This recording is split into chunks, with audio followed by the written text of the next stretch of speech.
বিয়ের আনুষঙ্গিক আয়োজনগুলো যত সহজে সারা যাবে বলে মনে করেছিলেন হাসমত আলী, কাজে নেমে দেখলেন সেগুলো অত সহজ নয়।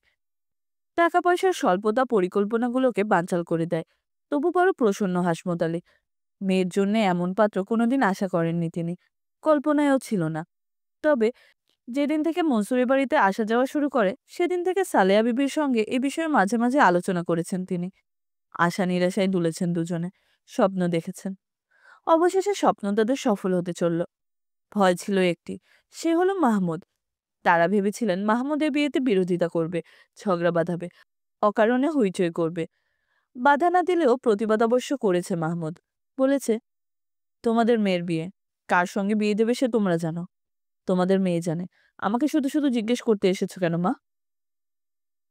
সালেহা বিবি বলেছেন, সে কি, তোকে জিজ্ঞাসা করবো না তো কাকে জিজ্ঞাসা করব? তুই হলে বড় ছেলে। মায়ের কথা শুনে হেসেছে মাহমুদ। হাসি থামিয়ে গম্ভীর গলায় বলেছে, দেখো মা, আমার মতামত যদি চাও তাহলে বলবো এই বিয়েতে মত নেই আমার। অবশ্য আমার মতামতের উপর ওটা নাকচ করে দাও সেটা আমি চাইনি। এ আবার কেমন তোর কথা হলো? সালেহা বিবি অবাক হয়ে বললেন, তোর মত থাকবে না কেন? এর চেয়ে ভালো বর আর কোথায় পাবি ওর জন্যে? মাহমুদ বলল, মা, কেন মিছে মিছে আমার মেজাজটা চড়াচ্ছ? ভালো খারাপের কতটুকু তুমি জানো? যে লোকটার সঙ্গে মেয়ের বিয়ে দেবে বলে আহ্লাদে আটখানা হচ্ছ, তার চরিত্র বলে কোনো পদার্থ আছে কি? খোঁজ নিয়েছো? দেখ, মুখে যা আসে তা বলে দিস না, একটু ভাবিস। সালেহা বিবি বিরক্তির সাথে বললেন, কে বলল তোকে ওর চরিত্র খারাপ? মুখ কালো করে অনেকক্ষণ চুপ করে রইল মাহমুদ। তারপর ধীরে ধীরে বলল, মা, তুমি বুঝবে না। মরিয়মকে ডেকে জিজ্ঞেসে করো, এদেশে কটা লোক আছে যে চরিত্র ঠিক রেখে বড়লোক হতে পেরেছে? অন্যকে ফাঁকি দিয়ে ধোঁকাবাজি আর লাম্পট্য করে, শোষণ আর দুর্নীতির আশ্রয় নিয়ে টাকা রোজগার করে বড়লোক হয়েছে সব। তাদের আবার চরিত্র? ওসব বাজে কথা আমাকে শুনিও না মা। তোমাদের মেয়ে তোমরা বিয়ে দাওগে, আমার কোনো মতামত নেই। পকেট থেকে একটা বিড়ি বের করে ধরালো মাহমুদ। উঠে দাঁড়িয়ে চলে যাবার পথে মা আস্তে করে বললেন, তোমার মত থাকুক কি না থাকুক, এ বিয়ে হবে। মা চলে গেলে একটা বই খুলে বসে বার কয়েক বিড়িতে জোর টান দিল মাহমুদ। ওর মতামতটা মরিয়মের কাছেও অজানা ছিল না, তাই পারতপক্ষে মাহমুদের সামনে আসে না সে। যতক্ষণ মাহমুদ ঘরে থাকে ততক্ষণ খুব সাবধানে চলাফেরা করে মরিয়ম। কখনো সামনে পড়ে গেলে লজ্জায় চোখ মুখ লাল হয়ে আসে, পাশ কাটিয়ে একপাশে সরে যায় সে। আরেকটা ব্যাপারে শঙ্কিত হয়ে পড়েছিল মরিয়ম। আনিসা বেগমকে কি করে মুখ দেখাবে সে? সেলিনাকে মনসুরের সাথে বিয়ে দেবার স্বপ্ন দেখেছেন তিনি। কথা প্রসঙ্গে মনের বাসনাটা জানিয়েও ছিলেন মরিয়মকে। তাকে বড় বিশ্বাস করতেন তিনি। অবশেষে যেদিন মরিয়মের সঙ্গে বিয়ের কথা শুনবেন সেদিন ওর সামনে কি করে দাঁড়াবে মরিয়ম? ইদানিং সেলিনাকে পড়াতে চায় সে। সম্পর্ক আগের মতোই আছে, কিন্তু আর কতদিন এভাবে চলবে সেটা জানে না মরিয়ম। একদিন নিশ্চয়ই খবরটা যাবে ওদের কানে। যাক, সে নিয়ে বেশি মাথা ঘামায় না সে। তার চেয়ে বিবাহিত জীবনের সুন্দর কল্পনা করতে ওর ভালো লাগে। ভয় আর আনন্দ মেশানো এক অপূর্ব অনুভূতি। হাসিনা সবচেয়ে খুশি। বিয়ের পর ওকে একটা ক্যামেরা কিনে দেবে বলে কথা দিয়েছে মনসুর। তসলিমের কাছে ও ছবি তোলা শিখছে। তার সঙ্গে বসে আপার বিয়ের সময় ঘরগুলো কিভাবে সাজাবে তা নিয়ে পরিকল্পনা করছে সে। একটা বাঁশের গেট তৈরি করতে হবে বাড়ির সামনে। কিছু পটকাবাজি কিনবে ওরা। আর কয়েক দিস্তা লাল নীল কাগজ। হ্যাঁ, একটা উপহার ছাপাতে হবে সবার নামে। তোমার নামটাও ওখানে থাকবে তসলিম ভাই, তাই না? তসলিম মাথা নুয়ে সায় দেয়, হ্যাঁ। কিন্তু ওইসবের জন্য টাকার দরকার। বাবার কাছ থেকে কিছু পাওয়া যাবে না জানতো হাসিনা। মাহমুদ শুনলে রাগ করবে। তাই চুপি চুপি মনসুরের কাছ থেকে 10টা টাকায় আদায় করে নিয়েছে সে। কাউকে বলেনি, বলেছে শুধু তসলিমকে। ওকে দিয়ে কিনাবে সব। আর জানিয়েছে মাকে। মা বললেন, খবরদার, মাহমুদের কানে যেন না যায়। বড় বোনের বিয়ে, একটু আমোদ ফুর্তি করবি না তো কি? হাসিনা বলে, আমায় নতুন একটা শাড়ি কিন্তু কিনে দিতে হবে মা। মা বলেন, বলেছি তো কিনে দেব। হাসিনা খুশিতে ঘরময় নিচে বেড়ায়। মনসুর আজকাল আসা বন্ধ করেছে। মরিয়ম নিষেধ করেছে তাকে। ও এলে মরিয়ম বিব্রত বোধ করে। ওর সামনে আসতে লজ্জা লাগে মরিয়মের। আমার কথা ভেবে এ কটা দিন আর এসো না তুমি। মনসুরকে বলেছে সে, যদি দেখা করতে হয় বাইরে করো, কিন্তু সেলিনাদের ওখানে না। একদিন রাতে খাওয়া দাওয়ার পরে মাহমুদকে ডেকে নিয়ে বসলেন হাসমত আলী। সালেহা বিবিও একখানা পাখা হাতে বসলেন তাদের পাশে। বিয়ের তারিখটা ঘনিয়ে আসছে। কাদের নিমন্ত্রণ করতে হবে, কি খাওয়ানো যেতে পারে, কত টাকার প্রয়োজন, তার একটা হিসেব করলেন হাসমত আলী। মাহমুদ বলল, দলশুদ্ধ লোক নিমন্ত্রণ করার কোনো দরকার নেই। যাদের না করলে নয় তাদের দাওয়াত করো। সালেহা বিবি বললেন, কাউকে বাদ দিলে তো চলবে না। বড় মেয়ের বিয়ে, তাই বলে সবাইকে দাওয়াত করতে হবে নাকি? অত লোক খাওয়াবে কি করে? হাসমত আলী ছেলের পক্ষ নিলেন। টাকার চিন্তা বারবার বিভ্রান্ত করছিল তাকে। কেরানির জীবনে সঞ্চয় সম্ভব নয়। হাসমত আলীও কিছু জমাতে পারেনি। অথচ ছেলেমেয়েদের বিয়ে দিতে হলে মোটা অঙ্কের না হোক, মোটামুটি একটা অঙ্কের প্রয়োজন। মাহমুদ বলল, দেখি এ মাসের বেতনটা যদি অগ্রিম পাওয়া যায় তাহলে পুরোটা দিয়ে দেব আমি। সালেহা বিবি বললেন, তাহলে তুই চলবি কেমন করে? সে কথা তোমাকে ভাবতে হবে না মা। মৃদু গলায় জবাব দিল মাহমুদ। কাদের দাওয়াত করতে হবে তাদের একটা তালিকা তৈরি করলেন হাসমত আলী। কি খাওয়ানো হবে সে সম্পর্কেও আলোচনা হলো। ক্রমে রাত বাড়লে মাহমুদ ঘুমোতে চলে গেল। ওরা স্বামী স্ত্রী দুজনে শুধু জেগে রইলেন অনেক রাত পর্যন্ত। টাকার কথা ভাবছিলেন ওরা। সালেহা বিবি ফিসফিস করে বললেন, মরিয়মকে দিয়ে মনসুরের কাছ থেকে কিছু টাকা ধার চাইলেও ও নিশ্চয়ই দেবে। হাসমত আলীও তাই ভাবছিলেন। এমনি হাত পাতা যাবে না, ধার চাইতে হবে। পরে শোধ করতে পারবেন না তা জানেন তিনি। তবু ধার চাওয়া ছাড়া উপায় নেই। কিন্তু মাহমুদ যদি জানতে পারে তাহলে বাড়ি শুদ্ধ মাথায় তুলবে। হাসমত আলী চাপা গলায় বললেন, চাইলে নিশ্চয়ই দেবে, কিন্তু মাহমুদ কি জানবে না ভাবছো? সালেহা বিবি বললেন, জানুক, জানলে কি হবে? ও পারবে অতগুলো টাকা জোগাড় করে দিতে? স্ত্রীর কথায় আশ্বস্ত হতে পারলেন না হাসমত আলী। ইতস্তত করে বললেন, এক কাজ করলে হয় না? অন্য কারো কাছ থেকে কর্জ নিলে শোধ করবে কেমন করে? পরক্ষণে সালেহা বিবি জবাব দিলেন, তাছাড়া আরো দুটো মেয়েকে বিয়ে দিতে হবে সে খেয়াল আছে? হাসিনা আর দুলুর কথা বলছেন সালেহা বিবি। ওদেরও বিয়ে দিতে হবে একদিন। বাতিটা নিভিয়ে দিয়ে বিছানায় শুয়ে শুয়ে আরো অনেকক্ষণ আলাপ করলেন ওরা। টাকা সংগ্রহের বহুবিধ উপায় নিয়ে জল্পনা কল্পনা করে অবশেষে দুজনে নীরব হলেন। রাতে ভালো ঘুম হলো না ওদের। পরদিন সকালে চা খেতে বসে মাহমুদ বলল, দেখো মা, খাওয়া দাওয়ার ঝামেলা না করে নাস্তা পানি খাইয়ে সকলকে বিদায় দেবার বন্দোবস্ত করো। গরিবের অত ভোজ খাওয়াবার চিন্তা না করাই ভালো। মা বললেন, গরিব হয়েছি বলে বুঝি সাদা আহ্লাদ নেই আমাদের? মাহমুদ মৃদু হাসল। তারপর হাসি থামিয়ে বলল, মা, রোজ ৫ বেলা যার কাছে মাথা ঠোকো তাকে ভুলেও কি একবার জিজ্ঞেস করতে পারো না, এত সাদাল্লাদ দিয়ে যদি গড়েছেন তোমাদের, সেগুলো পূরণ করার মতো সামর্থ্য কেন দেননি? এই কথার তাৎপর্য ঠিক ধরতে পারলেন না সালেহা বিবি। তাই চুপ করে রইলেন তিনি। ও ঠিক বলেছে। ছেলেকে সমর্থন জানালেন হাসমত আলী। অত ঘুষ দেবার কি দরকার? আমাদের সামর্থ্য যখন নেই। কথাটা শেষ করলেন না তিনি। সালেহা বিবি বললেন, সামর্থ্য কজনের থাকে? তাই বলে কি তারা বড় মেয়ের বিয়েতে নাস্তা পানি খাইয়ে মেহমান বিদায় করে? আমার পোড়া কপাল, নইলে। দু চোখে পানি এসে জমা হলো তার। আঁচলে চোখ মুছলেন তিনি। মায়ের কান্না দেখে আর কোনো কথা বলতে সাহস পেল না মাহমুদ। চাটা শেষ করে নীরবে উঠে গেল সে। হাসপাতালে বার কয়েক মাথা চুলকোলেন। তারপর দুহাঁটুর মধ্যে মুখ গুজে চুপচাপ কি যেন ভাবতে লাগলেন তিনি। আজ মরিয়মের বিয়ে। সকাল থেকে পুরো বাড়িটাই উৎসব। মেহমান অতিথি, কিচকিচ করছে ঘরগুলো, বারান্দা কুয়োতলা। ভোরে ভোরে পাকঘরে ঢুকেছেন সালেহা বিবি। সেখান থেকে আর বেরোননি। পাড়ার কয়েকজন বয়স্ক মহিলা, যাদের ওরা নেমন্তন্ন করেছিল, কাজের সহায়তা করছে তাকে। হাসিনা, খোকন আর তসলিম আগের রাতে সাদা সুতোয় লাল নীল কাগজেতে ঘরগুলো সাজিয়েছে। সামনে একটা বাঁশের তোরণ তৈরি করেছে তারা।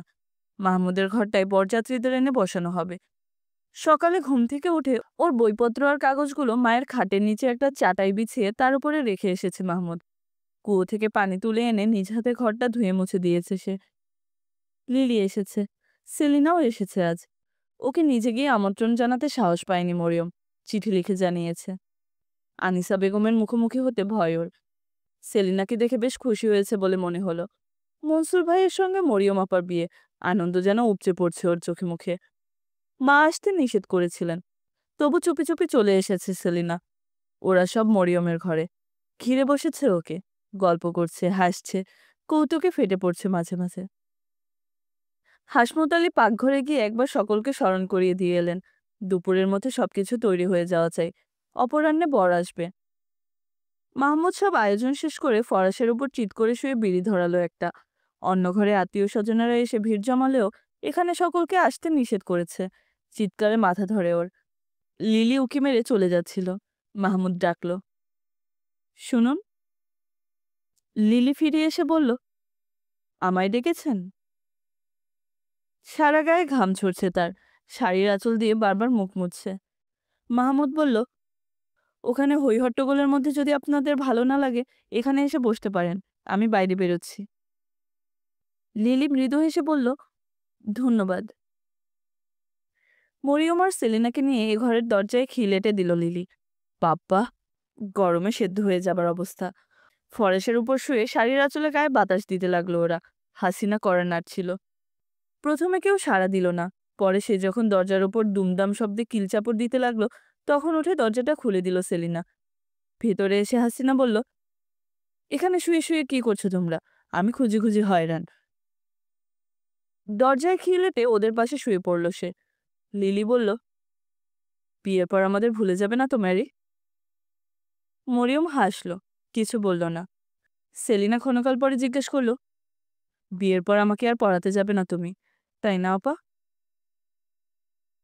মরিয়ম ওর চুলে সিথি কেটে বলল, যেতাম, কিন্তু তোমার মা যে আর ও বাড়িতে ঢুকতে দেবে না আমায় সেলিনা। আপার মুখের দিকে তাকিয়ে গম্ভীর হয়ে গেল সেলিনা। তারপর বলল, আচ্ছা আপা, মা তোমার বিয়ের খবর শুনে এমন রেগে গেছেন কেন? বারবার শুধু গালাগাল দিচ্ছেন তোমাকে, আমাকেও। হাসিনা পরক্ষণে বলল, আপনার মায়ের ভীমরতি হয়েছে। মায়ের সম্পর্কে কটু মন্তব্য শুনে মুখখানা কালো হয়ে গেল সেলিনার। মরিয়ম ধমকে সুরে বলল, পাঁচে বকো না হাসিনা, এখান থেকে যাও। হাসিনা পাশ ফিরে। বাইরে বিয়েবাড়ির হাঁকডাক, হই হুল্লোড় আর ধূপধাপ শব্দ এখান থেকেই শোনা যাচ্ছে। পাড়ার প্রবীণেরা বাইরে দাওয়ায় বসে সুখ খেতে গেছে বরের। হাসমত আলীর কপাল, নইলে অমন বড়লোক বর কজনের ভাগ্যে জোটে। লিলি মুখখানা মরিয়মের মুখের কাছে বাড়িয়ে এনে ওর চিবুকটা নেড়ে দিয়ে ফিসফিস করে বলল, কার কথা ভাবছিস ম্যারি? বরের কথা বুঝি। ধ্যাত। লজ্জায় লাল হয়ে গেল মরিয়ম। কপট অভিমানে মুখখানা অন্যদিকে সরিয়ে নিল সে। দুপুরে যথাসময়ে বরযাত্রী এলো। গলির মাথায় একসার মোটর থামিয়ে নোংরা আবর্জনা পেরিয়ে আসতে বেশ কষ্ট হলো ওদের। ঘরে পাখা নেই, গরমে হাঁসফাঁস করলো তারা। কলকল শব্দে কথা বলল, খেলো, পাঞ্চি বলল। বিয়েটা নির্বিঘ্নে সম্পন্ন হয়ে গেল মরিয়মের। কন্যা সম্প্রদানের সময় হু হু করে কেঁদে দিলেন হাসমত আলী। সুখী হও মা, সুখে থেকো।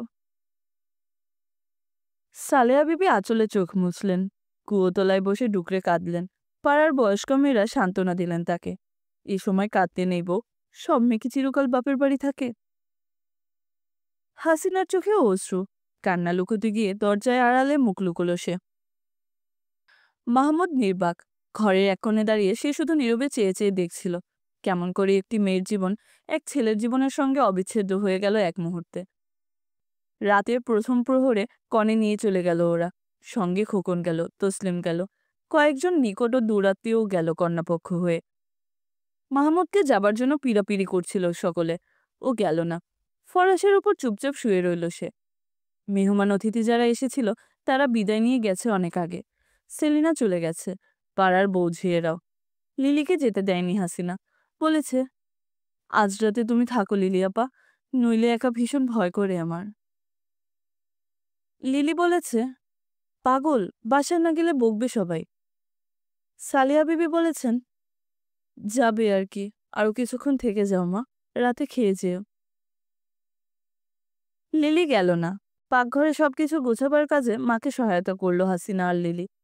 একটু আগে যে বাড়িটা গমগম করছিল মানুষের কোলাহলে, এখন সেখানে কবরের নিস্তব্ধতা। মাঝে মাঝে থালা বাসনগুলো নাড়াচাড়া আর কুয়ো তোলার পানি তোলার শব্দ হচ্ছে।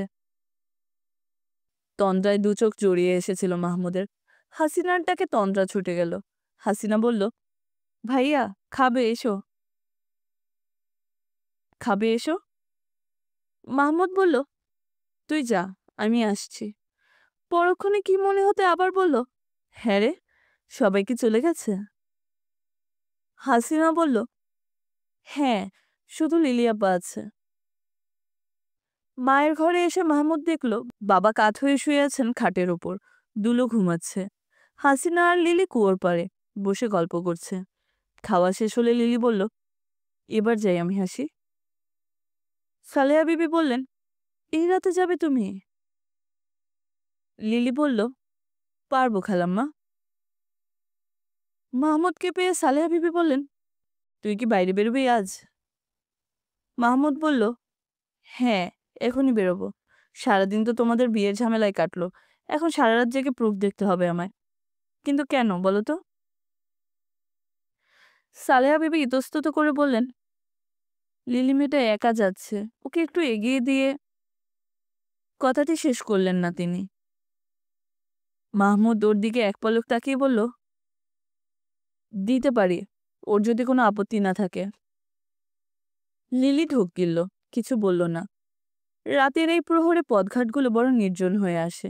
টিমটিমে বাতি জ্বলা দোকানিরা শেষ খদ্দেরের প্রত্যাশায় তখনও বসে। আশেপাশে কোনো রিক্সা নেই। লিলি বলল, আপনার যদি কোনো অসুবিধা না হয় যেতে পারেন, আমার কোনো আপত্তি নেই। তারপর নীরবে দুজনে হেঁটে চলল ওরা, কখনো আগে কখনো পিছে, কখনো পাশাপাশি। মাহমুদ কি যেন ভাবছিল। হঠাৎ সে বলল, কি অদ্ভুত, তাই না? লিলি চমকে ওর দিকে তাকালো। কি?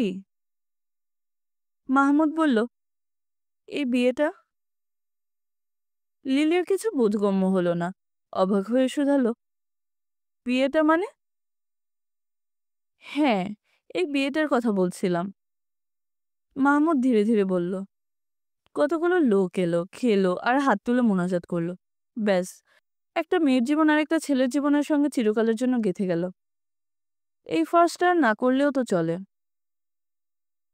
লিলি ফিক করে হেসে দিয়ে বলল, বিয়েটা বুঝি ফার্স্ট বলে মনে হয় আপনার কাছে? মাহমুদ মুখ ঘুরিয়ে তাকালো ওর দিকে, একটা তীক্ষ্ণ তীব্র দৃষ্টি। সে দৃষ্টি সবকিছু অস্বীকার করতে চায়। সারা পথ আরেকটি কথাও বলল না মাহমুদ। লিলিকে তার বাসা পর্যন্ত এগিয়ে যখন প্রেসে এসে পৌঁছল মাহমুদ, তখন রাত প্রায় 11:30। টেবিলের ওপর স্তূপকারে প্রুফশিটগুলো রাখা আছে। ওগুলো দেখে শেষ করতে রাত 2-3 বেজে যাবে। তারপর বাসায় ফিরবে না মাহমুদ। লম্বা টেবিলটার উপর গুটিসুটি হয়ে শুয়ে রাত কাটিয়ে দেবে। একটা বিড়ি ধরিয়ে চেয়ারটা টেনে বসে পড়ল মাহমুদ। পরদিন ভোরে বিশ্রামাগারে যখন এলো সে, তখন চোখজোড়া ভয়ানকভাবে জ্বালা করছে। রেস্তোরাঁয় আর কোনো খদ্দের আসেনি এখনো। ক্ষুধাবক্স টেবিল চেয়ারগুলো সাজাচ্ছে, আর চাকর ছোড়াটা আগুন দিচ্ছে চুলোয়। ওকে আসতে দেখে ক্ষুধাবক্স বলল, ইয়ে হয়েছে মাহমুদ সাহেব, আপনাকে যেন বড় কাহিল কাহিল মনে হচ্ছে আজ। মাহমুদ একখানা চেয়ারের উপর ধূপ করে বসে পড়ল। ইয়ে হয়েছে, 1 কাপ করা চা বানিয়ে দাও জলদি করে। থাকলে চায়ের সঙ্গে একটা টোস্ট দিও। ছেলেটা একটা পাখা এনে জোরে বাতাস করতে লাগলো চুলায়। কুণ্ডুলি পাকিয়ে ধোঁয়া উঠছে উপরে। ধীরে ধীরে আগুনের শিখাগুলি উকি মারল। কালো চায়ের কেতলিটা চুলোর উপর তুলে দিল সে। টেবিল চেয়ারগুলো ঠিকভাবে সাজানো হয়েছে কিনা দেখে ক্ষুধাবক্স বলল, আজ বুঝি নাইট ডিউটি ছিল? ক্ষুধাবক্স জানতো না যে মাহমুদ ও চাকরিটা অনেক আগে ছেড়ে দিয়েছে। মাহমুদ টেবিলের ওপর মাথা রেখে বলল, তোমার মাথা, ও চাকরি আমি কবে ছেড়ে দিয়েছি? ক্ষুধাবক্স অবাক হয়ে বলল, কই, কিছু বলেননি তো আপনি। তোমাকে সবকিছু বলতে হবে নাকি? ধমক খেয়ে চুপ করে গেল ক্ষুধাবক্স। তাড়াতাড়ি চা বানিয়ে দেবার জন্য ছেলেটাকে তাড়া দিল। তারপর দুঠোঁটে হাসি টেনে আবার বলল, আপনার বন্ধু নইমের একটা চাকরি হয়েছে, শুনেছেন কি মাহমুদ সাহেব? শুনিনি, এই শুনলাম। দুবাহুর আড়ালে মুখ লুকালো মাহমুদ। ইতিমধ্যে আরো কয়েকজন খদ্দের এসেছিল। তাদের সঙ্গে কিছুক্ষণ আলাপ করলো ক্ষুধাবক্স। খাতাপত্র দেখে কি যেন হিসেব করলো। ড্রয়ার খুলে খুচরো পয়সাগুলো নেড়েচেড়ে দেখলো। তারপর আবার বলল, ইয়ে হয়েছে মাহমুদ সাহেব, শুনলাম আপনার বোনের বিয়ে হয়েছে কাল। এক চুমুক চা খেয়ে মাহমুদ বলল, তুমি জানলে কোথা থেকে? খোদাবক্স ইতস্তত করে জবাব দিল, না, কাল আপনি আসেননি কি না ওরা সবাই আলোচনা করছিল। হুম। কাপটা পিরিচের উপর থেকে আবার তুলে নিল মাহমুদ। খোদাবক্স মুখে হাসি ফুটিয়ে বলল, ইয়ে হয়েছে মাহমুদ সাহেব, শুনলাম ছেলের নাকি গাড়ি আছে। হ্যাঁ। তাহলে তো আপনার আর কোনো চিন্তা নেই মাহমুদ সাহেব, এবার একটা ভালো চাকরি নিশ্চয়ই পাবেন। গদগদ গলায় বলল খোদাবক্স। একটা টোস্ট আর এক কাপ চা লিখে রাখুন। মাহমুদ উঠে দাঁড়ালো, বেরুতে যাবে এমন সময় হন্তদন্ত হয়ে সামনে এসে দাঁড়ালো রফিক। এই মাহমুদ, তোমার কথা ভাবতে ভাবতেই আসছিলাম। তুমি কি চলে যাচ্ছ নাকি? একটু বসো প্লিজ, বসো একটু। তোমার সঙ্গে একটা কথা আছে আমার। মাহমুদ বলল, পরে বলো, এখন ভালো লাগছে না আমার, বাসায় যাব। একটু বসে যাও, এই একটু। ওর গলায় করুণ আকুতি। প্রেমে পড়ার পর থেকে দুর্বল হয়ে পড়েছে সে। মাহমুদ বসল। ওর মুখের দিকে তাকিয়ে মৃদু হাসল রফিক। তারপর হাসি থামিয়ে বলল, এবার তুমি নিশ্চয়ই হতাশ করবে না আমায় মাহমুদ। মাহমুদ বলল, খোলাসা করে বলো, কিছু বুঝতে পারলাম না।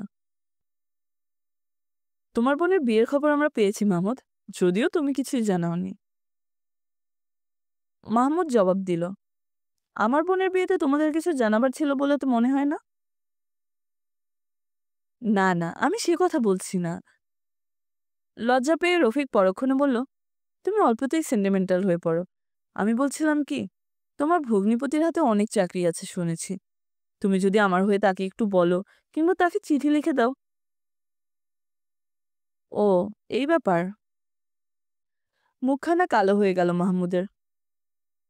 আমার জন্য অন্তত এইটুকু করো মাহমুদ, নইলে মেয়েটার ওরা বিয়ে দিয়ে ফেলবে অন্য কোথাও। মনে হচ্ছিল সে এক্ষুনি কেঁদে ফেলবে, ডুকরে গড়িয়ে পড়বে ওর পায়ের ওপর। মাহমুদ নির্বাক চোখে কিছুক্ষণ তাকিয়ে রইল ওর দিকে। তারপর মৃদু গলায় বলল, তার চেয়ে একখানা ছুরি নিয়ে আমার গলাটা কেন কেটে দাও না বন্ধু। তোমার কি আমার জন্য এতটুকু অনুভূতি নেই মাহমুদ? নেই। মেয়েটির কথাও কি তুমি একটু ভাবছো না? না। তুমি কি পাথর দিয়ে তৈরি? এবার সত্যি কেঁদে ফেলবে রফিক। হ্যাঁ, আমি পাথর দিয়ে তৈরি। ছুটি সেখান থেকে বেরিয়ে এলো মাহমুদ। ওর জল ছলছল চোখজোড়া আর সহ্য হচ্ছিল না মাহমুদের। বাসায় এসে লম্বা একটা ঘুম দিল মাহমুদ। ঘুম যখন ভাঙল, তখন দুপুর গড়িয়ে গেছে। কুয়োতলায় বসে অনেকক্ষণ ধরে গায়ে পানি ঢেলে স্নান করলো সে। বাসায় এখন মা আর দুলো ছাড়া কেউ নেই। বাবা অফিসে, হাসিনা স্কুলে, খোকন মরিয়মের সঙ্গে গেছে। স্নান সেরে আসতে সালেহা বিবিও এলেন পিছু পিছু। মাহমুদ বুঝল মা কিছু বলতে চান। চুলে চিরুনি বুলিয়ে নিয়ে সে তাকালো মায়ের দিকে। কিছু বলবে কি মা? মা বললেন, মরিয়মটা নেই, বাড়িটা কেমন ফাঁকা লাগছে। মাহমুদ কোনো মন্তব্য করল না দেখে ক্ষণকাল পর আবার বললেন তিনি, তুই একটা বিয়ে কর মাহমুদ। এই কথাটা বলতে বোধহয় এসেছিলেন সালেহা বিবি। মৃদু হাসল মাহমুদ। হাসছিস কেন? মা অবাক হয়ে বললেন, বয়স কি কম হয়েছে তোর? মাহমুদ হাসি থামিয়ে বলল, বিয়ে করে আরেকটা ঝামেলা বাড়িয়ে কি লাভ মা? ঝামেলা হতে যাবে কেন? মা জবাব দিলেন, বউ আনলে লক্ষ্মী আসবে ঘরে। মাহমুদ ভ্রু বাঁকিয়ে বলল, খাওয়াবে কি? সালেহা বিবি বললেন, কেন, আমরা কি উপোস থাকি? অনেক জোড়াতালি দেওয়া মায়ের পরনের শাড়িটার দিকে চোখ নামিয়ে এসে আস্তে করে বলল, যেভাবে আমরা থাকি সেভাবে মানুষ থাকে না মা। কি দরকার আরেকটা নিরীহ মেয়েকে অমানুষ বানিয়ে? নিজের শতচ্ছিন্ন শাড়িটার দিকে তাকিয়ে চুপ করে গেলেন সালেহা বিবি। আমেনার শাড়িটাও অজস্র ছেঁড়া আর তালিতে ভরা।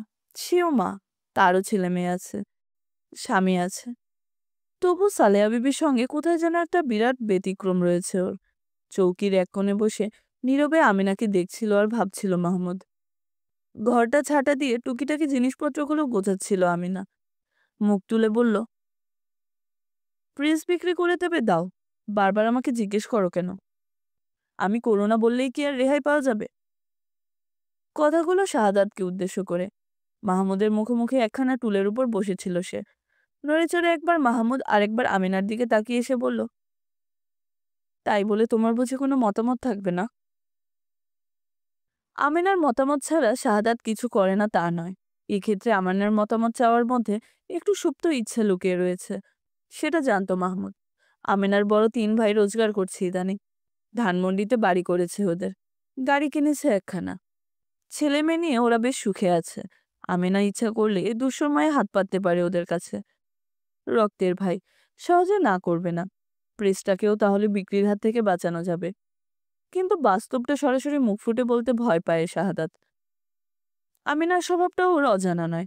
আমিনা কিছুক্ষণ পর বলল, আমার মতামত আবার নতুন করে কি দেব? চালাতে না পারলে বিক্রি করে দাও। শাহাদাত বলল, তারপর চলবে কেমন করে? আমিনা গম্ভীর হয়ে বলল, আর 5 জন যেমন করে চলে। বলে বাচ্চা ছেলেটাকে কোলে তুলে নিয়ে রান্নাঘরে চলে গেল আমিনা। এতক্ষণ মাহমুদ একটি কথাও বলেনি। সে ভাবছিল, মায়ের সঙ্গে আমিনার ব্যতিক্রম যেখানে, সেখানে ওর সঙ্গে রয়েছে একটা আশ্চর্য মিল। না, তা নয়। আমিনাকে ওর নিজের চেয়েও বড় মনে হলো আজ। শাহাদাত মৃদু গলায় বলল, দেখলে তো কি যে স্বভাব পেয়েছে ও, বুঝি না। দূরের কেউ তো নয়, আপন মায়ের পেটের ভাই। দরকার পড়েছে তাই হাত পাতবে। ভিক্ষে তো চাইছি না, ধার চাইছি। এতে অসম্মানের কি হলো? মাহমুদ চুপ করে রইল। ওকে নীরব থাকতে দেখে শাহাদাত আবার বলল, আরে ভাই, ওদের হচ্ছে হারামির টাকা। কন্ট্রাক্টারি করে, রাস্তায় রাস্তায় রোজগার করছে। দিতে একটুও গায়ে লাগবে না। মাহমুদ আস্তে করে বলল, ওই হারামি টাকাগুলো এনে তোমার অনেক শ্রমে গড়া প্রেসটাকে কলুষিত করো না শাহাদাত। তার চেয়ে বিক্রি করে দাও ওটা। ওর কাছ থেকে কোনো রকম সমর্থন না পেয়ে হতাশ হয়ে পড়ল শাহাদাত। সবার ইচ্ছে প্রেসটাও বিক্রি করে দেয়, কিন্তু বিক্রির কথা ভাবতে গিয়ে নিজের মন থেকে সত্যিকারের কোনো সাড়া পায় না সে। বুকটা ব্যথায় চিনচিন করে ওঠে। কত কষ্টে করা ওই প্রেস। বার কয়েক উসখুস করে ধীর গলায় হঠাৎ শাহাদাত বলল, তোমরা কি আমার কথা একবারও ভাবো না? ওই প্রেসটার পিছনে সর্বস্ব দিয়েছি আমি। ওটাকে অন্যের হাতে তুলে দিয়ে কি করে বাঁচবো বলো? মাহমুদ নীরব। পরপর কয়েকটা লম্বা লম্বা শ্বাস নিল শাহাদাত। তারপর অনেকটা অভিমান ভরা কণ্ঠে বলল, ঠিক আছে, তাই হবে। বলে চুপ করে গেল সে। এ সময়ে আবার এ ঘরে এলো আমেনা। মরিয়মের বিয়ে প্রসঙ্গে 2-4টে প্রশ্ন করল সে। কোথায় বিয়ে হয়েছে, ছেলে দেখতে শুনতে কেমন, কি করে। পানদানটা সামনে রেখে একটা পান বানিয়ে খেলো আমেনা। তারপর আবার চলে গেল। অনেকক্ষণ পর মাহমুদ বলল, প্রেসটা বিক্রি করে দেবার পর কি করবে? চাকরি বাকরি? কথা শেষ করতে পারল না। শাহাদাত বাধা দিয়ে বলল, কি যে বলো তুমি, আমি চাকরি করব? আমিনা তাহলে গলায় দড়ি দেবে। বলে হেসে উঠল সে। হাসতে গিয়ে চিবুকে অনেকগুলো ভাঁজ পড়ল তার। মাহমুদ কিছু বলবে ভাবছিল। আমেনা আবার এলো সেখানে। কি হলো, অমন হাসছো যে? বলতে গিয়ে খুক খুক করে কয়েকবার কাশলো সে। আবার কাশলো। শাহাদাত বলল, কিছু না, তুমি ভীষণ ঠান্ডা লাগাও আজকাল। এ কথার কোনো জবাব দিল না আমেনা। খানিকক্ষণ কেশে নিয়ে ঠোঁটের কোণে একটুখানি হাসল সে। ওদের এই দাম্পত্য আলাপের মাঝখানে অন্যমনস্ক হয়ে পড়েছিল মাহমুদ। কাল বিকেলে এতক্ষণ বর এসে গেছে মরিয়মের। আজ সে শ্বশুরবাড়ি, সঙ্গে খোকনও আছে। হাসিনা ফিরেছে স্কুল থেকে।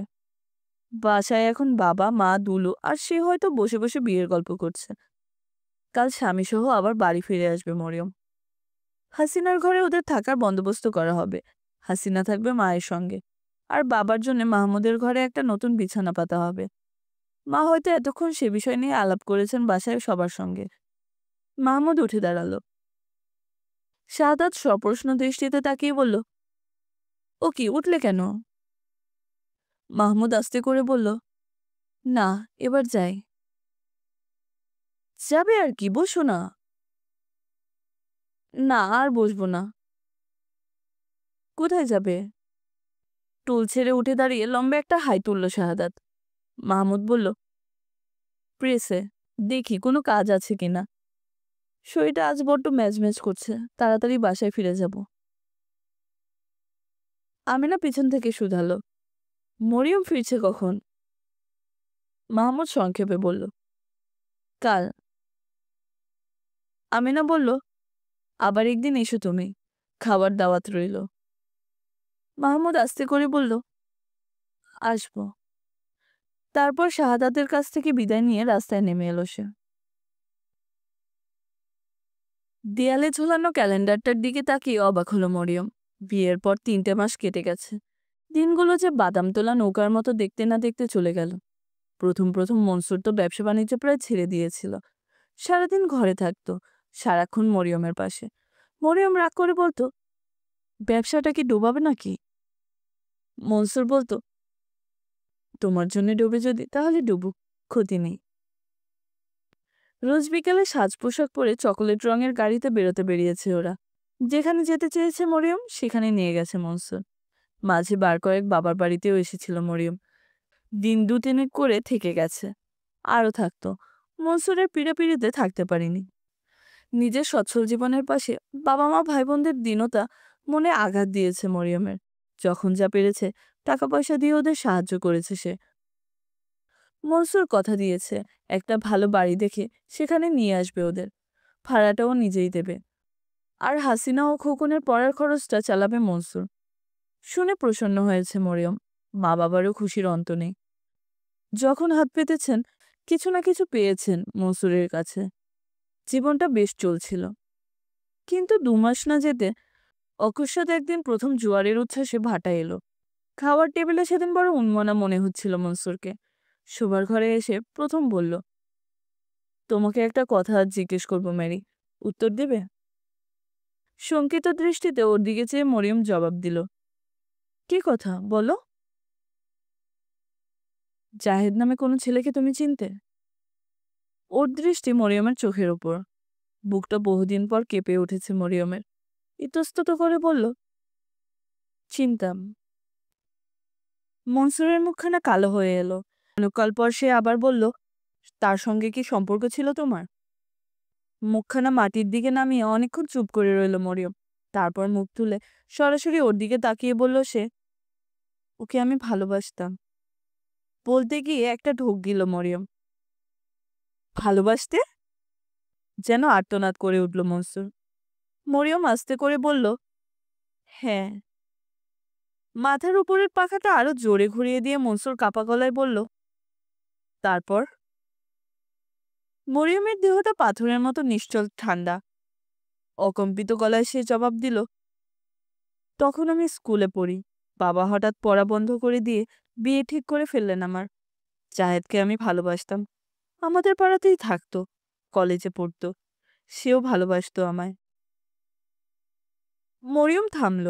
থেমে বার কয়েক ঘন ঘন শ্বাস নিল সে।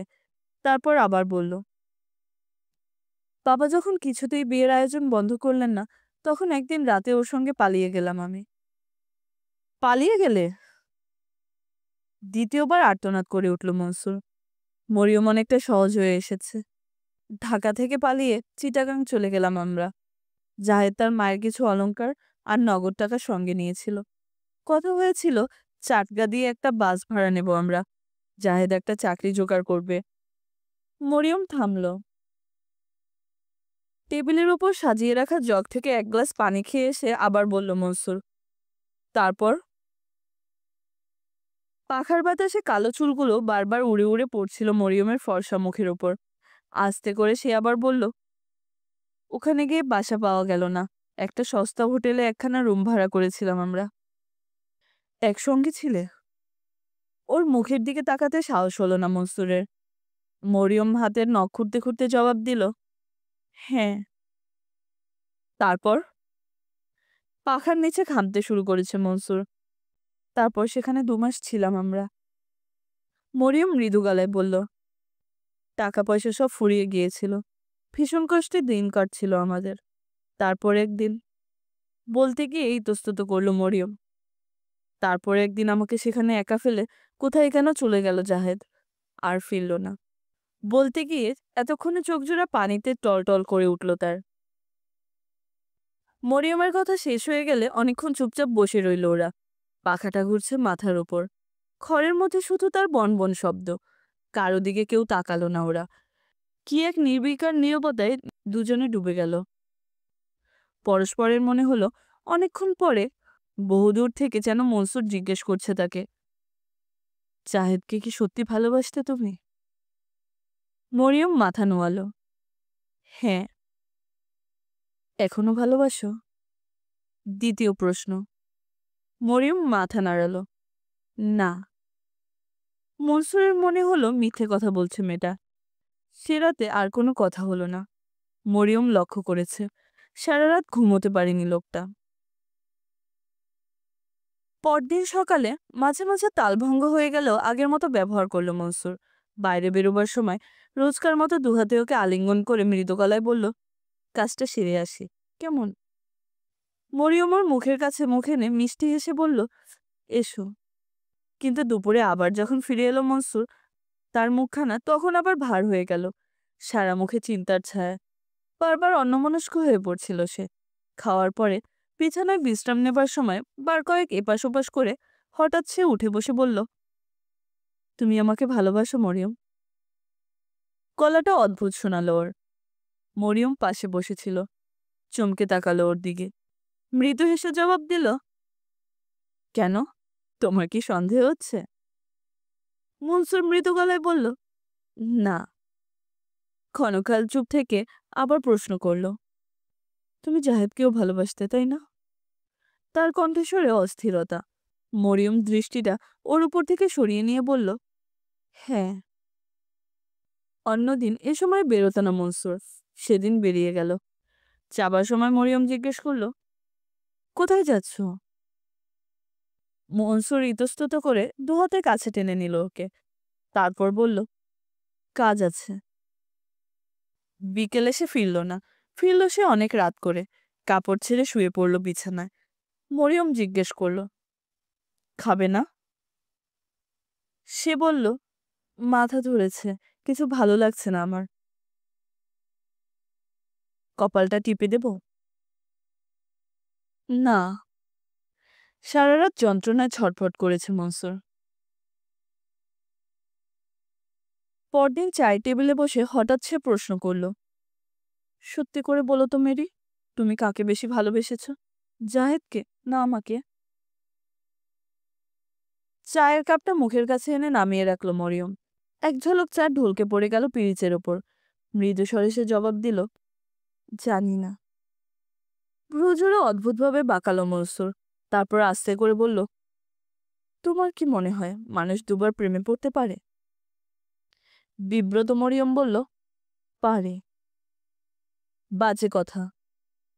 চায়ের কাপটা সামনে ঠেলে দিয়ে উঠে পড়ল মনসুর। লম্বা সোফাটার উপর শুয়ে পড়ে দু হাতে কপালটা চেপে ধরল সে।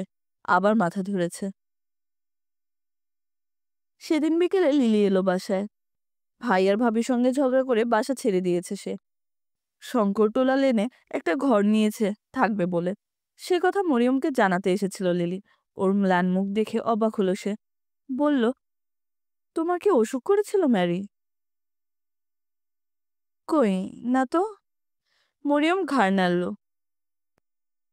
লিলি বলল, তুমি ভীষণ শুকিয়ে গেছো। মরিয়ম হাসতে চেষ্টা করল। তাই নাকি? লিলি বলল, হ্যাঁ। সেদিন অনেকক্ষণ দুজনে গল্প করেছিল ওরা। বাইরে ছোট্ট লনটিতে দুটো বেতের চেয়ার বের করে মুখোমুখি বসেছিল।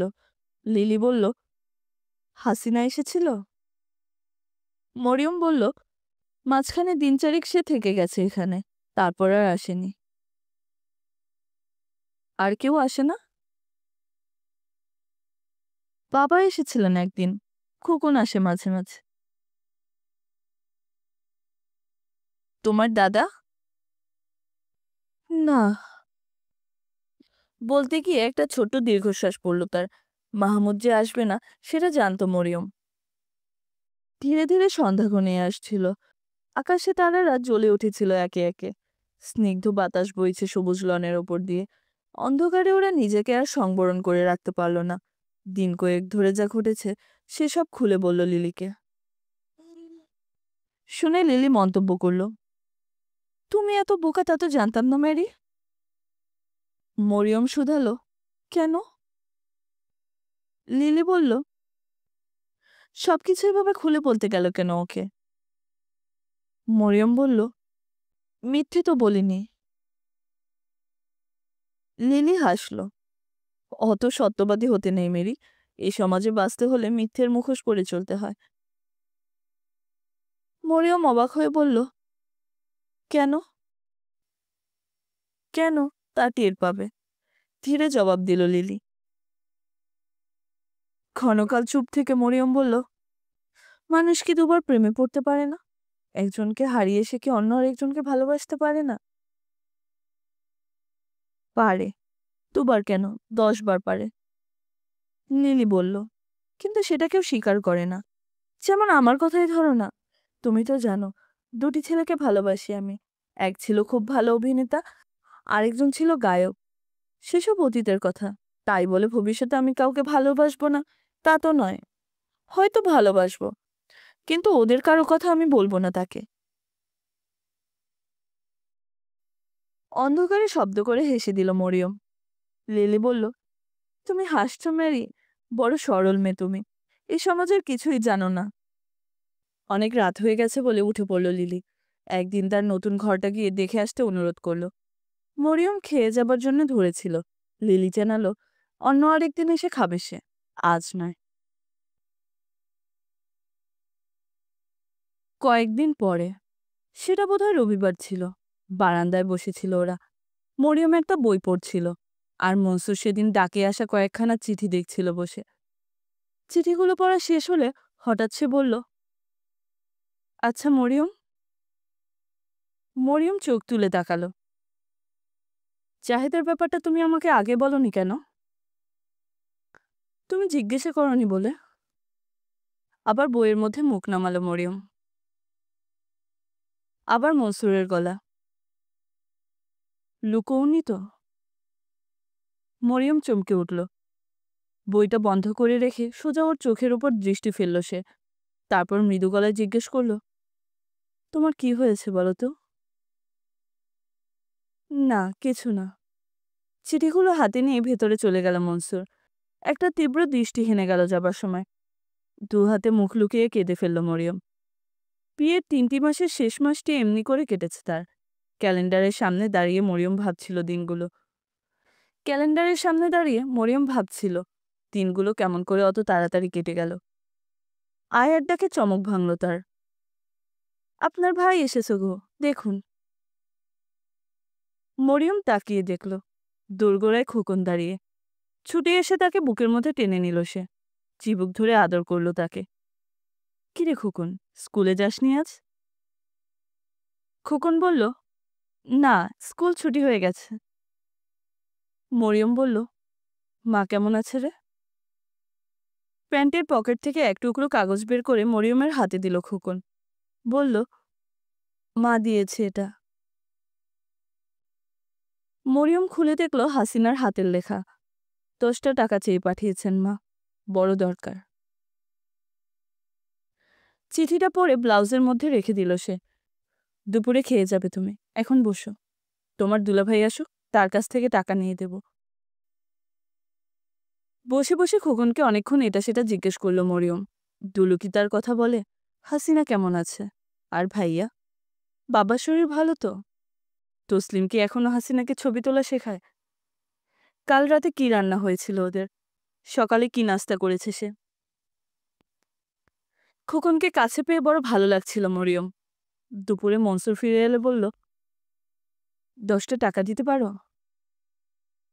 মনসুর ভ্রু কুচকে জিজ্ঞেস করল, কেন বলো তো? মরিয়ম কোনো জবাব দেবার আগেই খোকনের দিকে চোখ পড়ল তার। ওর দিকে এক পলক তাকিয়ে সে আবার বলল, তোমার বাপের বাড়ি থেকে টাকা চেয়ে পাঠিয়েছে বুঝি? ওর কথা বলার ধরন দেখে ক্ষুণ্ণ হলো মরিয়ম। ইতস্তত করে বলল, ধার চেয়েছেন, মাস এলে শোধ করে দেবেন। ওসব ন্যাকামো করো না বলো তো। মনসুরের কণ্ঠে উষ্মা। এ 3 মাসে কম টাকা নেয়নি ওরা, 1 পয়সা সুদ দিয়েছে। বলতে বলতে পকেট থেকে ব্যাগটা হাতে নিয়ে একখানা 10 টাকার নোট বের করলো সে। তারপর নোটখানা ওর দিকে বাড়িয়ে ধরে আবার বলল, 10টা টাকা চেয়ে পাঠিয়েছে বললেই তো হয়, নাও। তার কণ্ঠে তাচ্ছিল্যের সুর। নোটখানা হাত থেকে উড়ে মাটিতে পড়ে গেল। মরিয়ম পাথরের মূর্তির মতো দাঁড়িয়ে রইল কিছুক্ষণ, তারপর উপর হয়ে ওটা তুলে নিল হাতে। খোকনকে বিদায় দেবার সময় কাছে টেনে আদর করল মরিয়ম। তারপর কানে কানে বলে দিল, মাকে কিছু বলো না কেমন, আবার এলে টফি দেব তোমায়। খোকন মাথা নেড়ে সায় দিল। এতক্ষণ কিছু বলার জন্য উসখুস করল মনসুর। ও চলে যেতে বলল, তোমাকে একটা কথা জিজ্ঞেস করব, উত্তর দেবে? ঈষৎ লাল চোখ জোড়া মেলে তাকালো সে। ছড়ানো চুলগুলো খোঁপায় বন্ধ করতে করতে মরিয়ম বলল, বলো। মনসুর চিন্তা করছিল বলবে কিনা, অবশেষে বলল, তুমি কি আমাকে সত্যি ভালোবেসেছিলে, না আমার টাকার প্রতিই আকর্ষণ ছিল তোমার? চোখ জোড়া বড় বড় করে ওর দিকে তাকালো মরিয়ম। তারপর ডুকরে কেঁদে উঠল সে। আমরা গরিব বলে আজ এত বড় কথা বলতে পারলে তুমি। অত অবিশ্বাস যদি মনে ছিল তবে বিয়ে করলে কেন? তখন কি জানতাম যে তোমার ওই দেহটা তুমি আরেকজন পুরুষের হাতে তুলে দিয়েছিলে? তিক্ত গলায় ফেটে পড়ল মনসুর। সে লোকটা সারা দেহে চুমু দিয়েছে তোমায়, রাক্ষসের মতো ভোগ করেছে, আর তুমি দুহাতে তাকে আলিঙ্গন করেছ। গভীর তৃপ্তিতে তার বুকে মুখ গুজেছ। ভাবতে ঘৃণা লাগে, বমি আসে আমার। একটুকাল দম নিয়ে সে আবার বলল, আমি তোমাকে কুমারী বলে জানতাম, আর আমার সরলতার সুযোগ নিয়ে আমাকে তুমি ঠকিয়েছ। উহ, আর না, আর বলো না, দোহাই তোমার, এবার থামো। আর সহ্য হচ্ছে না আমার। সারা দেহটা কান্নায় দুলছিল মরিয়মের।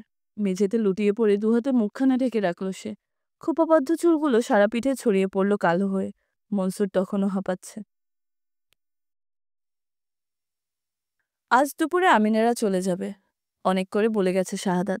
কাল সময় করে একবার এসো। এই তো শেষ দিন তোমাদের শহরে, এসো কিন্তু। প্রেসটা বিক্রি করে দিয়েছে ওরা, ভৈরবে একটা স্টেশনারি দোকান কিনেছে। প্রেসের মালিক অবশেষে স্টেশনারি দোকানের মালিক হতে চলল। কাউন্টারে বসে বসে জিনিসপত্র বিক্রি করবে শাহাদাত, তবু কারো চাকরি সে করবে না। আমিনা চায় না তার স্বামী কারো গোলামি করুক। শুনে মাহমুদ বলেছিল, দোকান কিনেছো ভালো কথা, কিন্তু ভৈরব কেন, ঢাকায় কিনতে পারলে না? পেলে নিশ্চয়ই কিনতাম, জবাবে বলেছে শাহাদাত। ওখানে সস্তায় পাওয়া গেল তাই। কথাটা যে সত্য নয় সেটা বুঝতে বিলম্ব হয়নি মাহমুদের। ভৈরবে দোকান কেনার পেছনেও রয়েছে আমিনার অদৃশ্য ইঙ্গিত। সে চায় না তাদের এই ক্ষয় ক্ষয়ে তলিয়ে যাওয়ার দৃশ্যটা সকলে দেখুক, উপভোগ করুক। বিশেষ করে তার ভাইয়েরা, তাদের পরিচিত বন্ধু-বান্ধবেরা। ওদের চোখের কাছ থেকে নিজের দীনতাটুকু আড়াল করে রাখতে চায় আমিনা। ভৈরবে পরিচিত কেউ নেই, সেখানকার সকলে নতুন পরিচয়ে জানবে তাকে, জানবে দোকানের বউ বলে। এককালে সে প্রেস মালিকের বউ ছিল। তার ভাইয়েরা এখনো রাস্তায় মোটর হাঁকিয়ে বেড়ায়, এ খোঁজ কাউকে দেবে না আমেনা। মাহমুদ এসে দেখলো জিনিসপত্রগুলো সব ইতিমধ্যে বেঁধে ছেঁধে নিয়েছে ওরা। একটা পুরনো ট্রাঙ্ক, দুটো সুটকেস, একটা চামড়ার আর একটা টিনের, 3টে বস্তার মধ্যে টুকিটাকি মাল।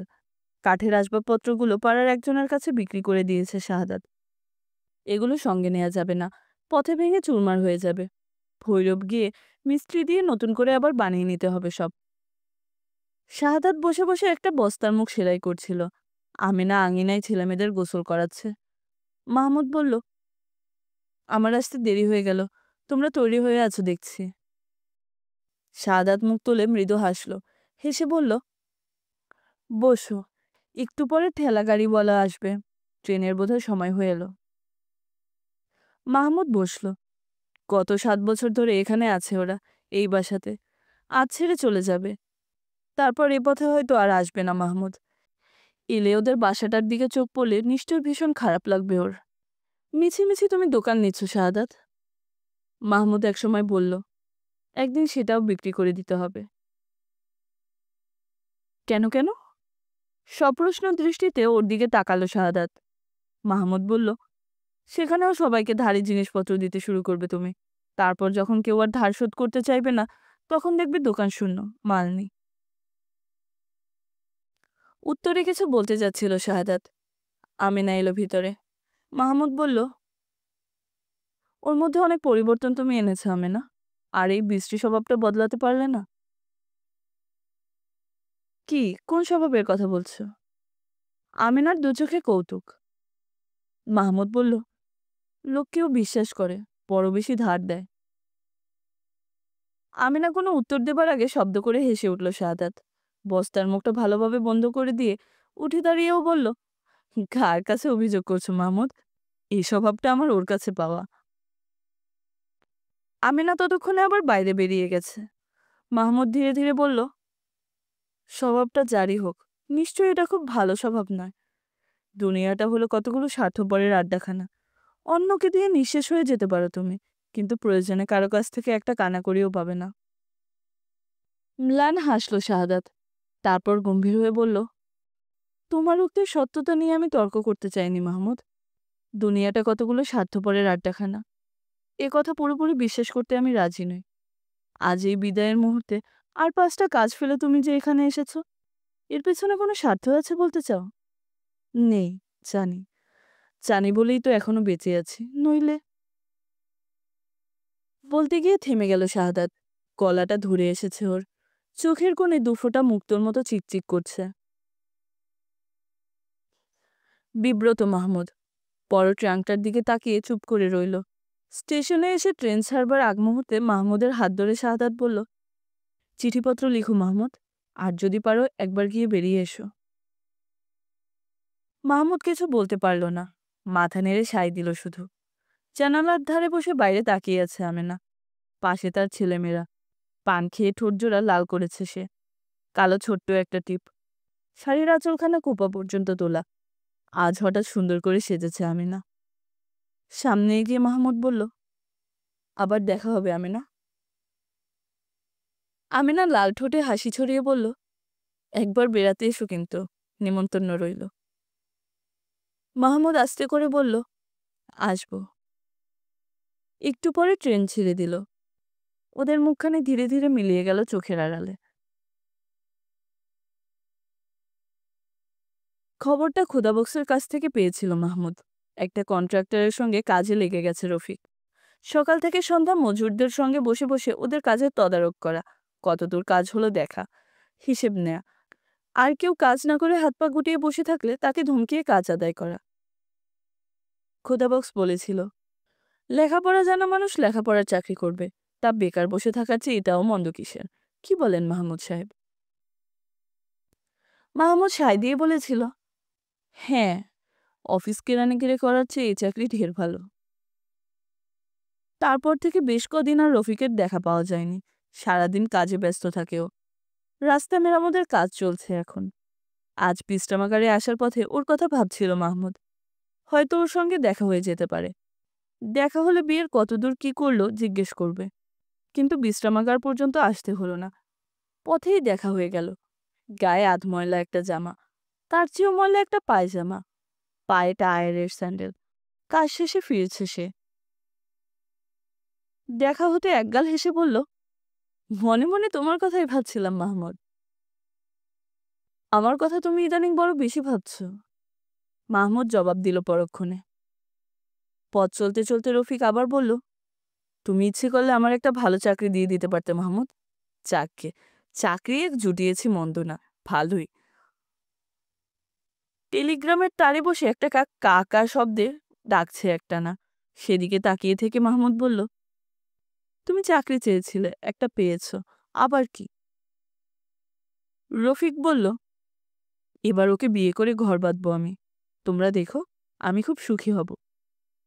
বলতে গিয়ে মুখখানা আনন্দে উজ্জ্বল হয়ে উঠল তার। হঠাৎ সে প্রশ্ন করল, তুমি বিয়ে করছো না কেন মাহমুদ? চলার পথে হোঁচট খেল মাহমুদ। হঠাৎ আমার সম্পর্কে ভাবতে শুরু করছো কেন? নিজের কথা ভাবো। রফিক চুপসে গেল। খানিকক্ষণ নীরবে পথ হাঁটল ওরা। নীরবতা ভেঙে রফিক সহসা বলল, তোমার সঙ্গে একটা কথা ছিল আমার। বলো। এবার কিন্তু আমায় হতাশ করবে না, কথা দাও। অমন কথা আমি দেইনি। মাহমুদের গলা বিরক্তিতে ভরা। রফিক বলল, তাহলে আর বলে কি লাভ? মাহমুদ বলল, না বলাই ভালো। কিন্তু না বলে থাকতে পারল না রফিক। না বলার অনেক চেষ্টা করলেও অবশেষে বলতে হলো, শোনো মাহমুদ, মেয়েদের স্কুলের লিলি মাস্টারনির সঙ্গে শুনেছি তোমার নাকি বেশ আলাপ আছে। কার কাছ থেকে শুনেছ? ওর কথাটা শেষ হবার আগে গম্ভীর গলায় প্রশ্ন করল মাহমুদ। রফিক ইতস্তত করে বলল, কেন? সবাই জানে। খোদাবক্স বলেছিল সেদিন বিকেলে মেয়েটা নাকি স্কুল থেকে বেরিয়ে ওখানে খোঁজ করেছিল তোমার। বাজে কথা, একেবারে মিথ্যে কথা। মাহমুদ উত্তেজিত গলায় বলল, খোদাবক্স বানিয়ে বলেছে তোমাদের। তা না হয় বলেছে। কপালের ঘাম মুছে নিয়ে রফিক আবার বলল, কিন্তু মেয়েটার সঙ্গে যে তোমার আলাপ আছে তা কি সত্যি নয়? মাহমুদ বলল, হ্যাঁ সত্যি, কিন্তু তোমার সেটা নিয়ে এত মাথা ঘামানো কেন? আছে বন্ধু, আছে, নইলে কি আর মিছিমিছি মাথা ঘামাচ্ছি? রফিক হেসে দিয়ে বলল, ভাই, এবার আমার কথাটা রাখো, ভালোই হবে তোমার। আজ কদিন ধরে ওর সঙ্গে কোনো যোগাযোগ নেই। আগে দায়গুলোর হাতে হাতে চিঠি পাঠাতাম। এই দায়গুলো বুঝলে 1 নম্বরের বজ্জাত। একটা চিঠির জন্য 2টো করে টাকা নিত। সেও ভালো ছিল, এখন নেয়াই বন্ধ করে দিয়েছে। বলে ডর লাগতি নকরি চলে যায় কি। মাহমুদ বাধা দিয়ে বলল, ওসব শুনে কি হবে আমার? আমার কিছু করবার থাকলে তাই বলো। তাই তো বলছি, তুমি বন্ধু, বন্ধুর দুঃখ বুঝবে। সলজ্জ সংকোচের সঙ্গে রফিক বলল, তোমার সেই লিলি মাস্টারনির হাতে যদি আমাদের চিঠিপত্রগুলো। কথাটা শেষ করতে পারল না রফিক। মাহমুদের মুখের দিকে তাকিয়ে চুপ করে গেল সে। কে যেন আলকাতরা লেপে দিয়েছে ওর চোখে মুখে। একটু পরে মৃদু গলায় সে বলল, ওসব ইয়ার্কি আমার ভালো লাগে না, বুঝলে? রফিক কাতর গলায় বলল, তোমার কি আমার জন্য এতটুকু অনুভূতিও নেই মাহমুদ? মাহমুদ জবাব দিল, না। রফিক বলল, এই বুঝি তোমার বন্ধুত্ব? মাহমুদ বলল, হ্যাঁ। ততক্ষণে তারা বিশ্রামাগারের চৌখাটে এসে পা রেখেছে।